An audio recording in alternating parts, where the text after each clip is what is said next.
Hola, aprendemos de tu salud con la Universidad Santo Tomás. Juntos podemos cuidarnos. ¿Has escuchado hablar sobre el bruxismo? Bueno, si no es así, el bruxismo es más comúnmente conocido como el hábito de rechinamiento o apretamiento dental. Te preguntarás cómo se presenta. Puede presentarse dormido o despierto, de forma voluntaria o involuntaria. Ahora, ¿cuáles son sus principales causas y factores? Vamos a ver.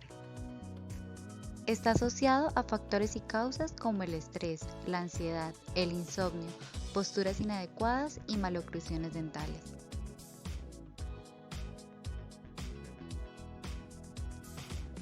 Sus manifestaciones son muy importantes, entre esas están dolores de cabeza, musculares y mandibulares, desgastes dentales, gingivales, abrasiones y recesiones que afectan la estética y función dental. Sin embargo, todo tiene solución. Acompañados del compromiso, sus tratamientos son muy eficaces. Entre estos está la placa miorrelajante dura, que la diseña un odontólogo, ejercicios de relajación y fisioterapia, y minimizar la ingesta de dulce.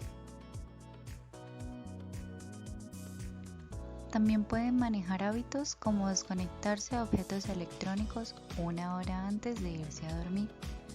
Manejar un horario de sueño según la edad.